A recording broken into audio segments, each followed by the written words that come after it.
வணக்கம். புலக்கண் செய்திகளுக்காக அருள் விநாயகமூர்த்தி. தங்கள் நாட்டு வான்பரப்பில் அமெரிக்கா போர் விமானங்கள் பறக்க தடை விதித்த ஸ்பெயின் நாட்டுடன் இருந்த அனைத்து வர்த்தக தொடர்புகளையும் ட்ரம்ப் நிர்வாகம் ரத்து செய்துள்ளது. தற்போது ஸ்பெயின் அதிபர் பெட்ரோ சான்சஸ் அமெரிக்கா நிறுத்திய வர்த்தகத்தை மேற்கொள்ள சீனா சென்றுள்ளதாக தெரிய வருகிறது. அமெரிக்கா தனது 250 ஆண்டுகால வரலாற்றில் 230 ஆண்டுகள் போரில் ஈடுபட்டுள்ளது. 1776 ஆண்டிலிருந்து வெறும் 20 ஆண்டுகள் மட்டுமே அமைதியை கண்டுள்ளது. 80க்கும் மேற்பட்ட நாடுகளில் 800 இராணுவ தளங்களை கொண்டுள்ள அமெரிக்கா உலகை பாதுகாக்கவில்லை.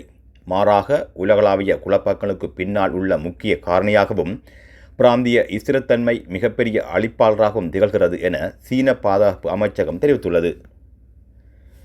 அமெரிக்கா விதித்துள்ள கடுமையான பொருளாதார தடைகள் காரணமாக கியூபா நாடு கடும் மின்சார நெருக்கடியை சந்தித்து வரும் நிலையில் அதற்கு தீர்வாக துருக்கியை சேர்ந்த பெல்கின் சுல்தான் என்ற பிரமாண்ட மின் உற்பத்தி கப்பல் ஹவானா துறைமுகத்தை வந்தடைந்துள்ளது. கியூபாவின் மின் கட்டமைப்பை சீரமைக்க உதவும் வகையில் இந்த நடமாடும் மின் உற்பத்தி நிலையம் அங்கு அனுப்பப்பட்டுள்ளது. அமெரிக்காவின் அச்சுறுத்தல்கள் மற்றும் அழுத்தங்களுக்கு மத்தியிலும் மனிதாபிமான அடிப்படையில் உலக நாடுகள் கியூபாவிற்கு ஆதரவு தெரிவித்து வருவது சர்வதேச அரசியலில் ஒரு புதிய மாற்றத்தை வெளிப்படுத்துவதாக அவதானிகள் கருத்து தெரிவிக்கின்றனர். இஸ்ரேலுடன் லெபனான் அரசாங்கம் முன்னெடுக்க திட்டமிட்டுள்ள நேரடி பேச்சுவார்த்தைகளை ஹிஸ்புல்லா அமைப்பின் பொதுச் செயலாளர் நைம் ஹாசிம் திட்டவட்டமாக நிராகரித்துள்ளார்.